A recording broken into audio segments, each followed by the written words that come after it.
সারাদিনের নিউজ বৃত্তান্তে আপনাদের স্বাগত।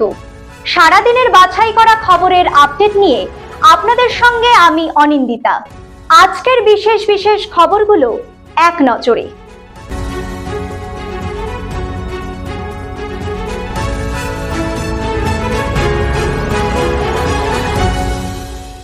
সারাদিনের নিউজ বৃত্তান্ত নিবেদন করছেন Agnishwar jewellers, NS road, Raiganj. Shri Dhaka jewellers, Gitanjali cinema হলের বিপরীতে। আর মাত্র দুদিন, তারপরে আগামী মঙ্গলবার অর্থাৎ 4 জুন ঘোষণা হবে লোকসভা ভোটের ফলাফল। তার আগে রবিবার যজ্ঞ এবং পুজো দিলেন আলিপুরদুয়ার লোকসভার তৃণমূল প্রার্থী প্রকাশ চিক বড়াইক। এদিন আলিপুরদুয়ার নিউ টাউন দুর্গাবাড়িতে জয়ের জন্য পুজো দিতে দেখা যায় প্রকাশ চিক বড়াইককে। পাশাপাশি ছিলেন তৃণমূলের কর্মী সমর্থকরাও। এ বিষয়ে তৃণমূল প্রার্থী প্রকাশ চিক বড়াইক বলেন, এই নির্বাচনের 42টি আসনে যাতে তৃণমূল জয়ী হয় সেই প্রার্থনাই করলাম। গত 19 এপ্রিল আলিপুরদুয়ার লোকসভায় নির্বাচন হয়েছে। এরপর প্রায় 1.5 মাসের অপেক্ষা শেষে আগামী মঙ্গলবার নির্বাচনের ফলাফল ঘোষণা হবে। ফলে উচ্ছ্বসিত সকল শিবিরই। মন্দিরে পুজো দিতে এসে সোনার মালা খোয়ালেন ভক্তরা। রবিবার রায়গঞ্জের কাশীবাটিতে অবস্থিত লোকনাথ ব্রহ্মচারী ভগবত মঠে রবিবার ছিল শ্রী শ্রী লোকনাথ ব্রহ্মচারীর তিরোধান দিবস। এই উপলক্ষে ভগবত মঠে বিশেষ পুজোর আয়োজন করা হয় সকাল থেকেই। এই কারণেই সকাল থেকেই ভক্তদের লম্বা লাইন চোখে পড়ে মন্দির প্রাঙ্গণে। সকলেই ছিলেন পুজোতে ব্যস্ত। ঠিক সেই সময়ই ঘটে যায় এই অনভিপ্রেত ঘটনা। 4 জন মহিলার কাছ থেকে অভিযোগ আসে, ভিড়ের মধ্যে থেকে কেউ বা কারা তাদের গলা থেকে সোনার চেন ছিঁড়ে নেয়। মুহূর্তে ছড়িয়ে পড়ে উত্তেজনা। পুলিশ নিষ্ক্রিয়তার অভিযোগ আনেন সাধারণ মানুষ। যদিও মেলা কমিটির সভাপতি সুব্রত দাস জানালেন, সিসিটিভি ক্যামেরায় এরকম কোনো চুরির চিত্র ধরা পড়েনি। হেমতাবাদ থানা কালীবাড়ি প্রাঙ্গণে লোকনাথ পুজো কমিটির উদ্যোগে লোকনাথ পুজো অনুষ্ঠিত হলো ঘটা করে।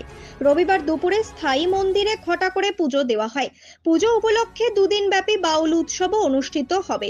এবছর এই বাউল পুজো ও উৎসবের 14তম বর্ষ। পুজো উপলক্ষে প্রচুর ভক্তদের সমাগম লক্ষ্য করা যায় এদিন। বিষ খেয়ে আত্মহত্যার চেষ্টা করা এক যুবতীর চিকিৎসারত অবস্থায় মৃত্যুর ঘটনায় চাঞ্চল্য কুসুমুন্ডির রাজাকুর এলাকায়। ঘটনার তদন্ত শুরু করলো পুলিশ। রবিবার দেহ ময়না তদন্তের জন্য রায়গঞ্জ মেডিকেল কলেজের মর্গে পাঠালো তারা। পরিবার সূত্রে জানা গিয়েছে, মৃত যুবতীর নাম প্রমীলা সরকার, বয়স 26 বছর, বাড়ি কুসুমুন্ডি থানার রাজাকুর এলাকায়। পরিবারের দাবি, গত বৃহস্পতিবার সন্ধ্যায় ফাঁকা বাড়িতে বিষ খেয়ে আত্মহত্যার চেষ্টা করে ওই যুবতী।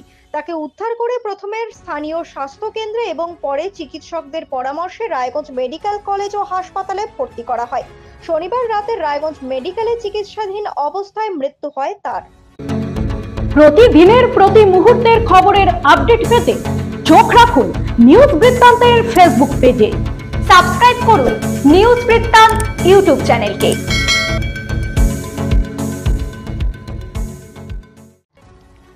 বাইক দুর্ঘটনায় গুরুতর জখম এক যুবক। ঘটনায় চাঞ্চল্য রায়গঞ্জের পানিশালা এলাকায়।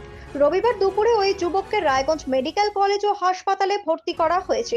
পরিবার সূত্রে জানা গিয়েছে, আহত যুবকের নাম নাইম রেজা, বাড়ি পানিশালার দক্ষিণ মহিগ্রামে।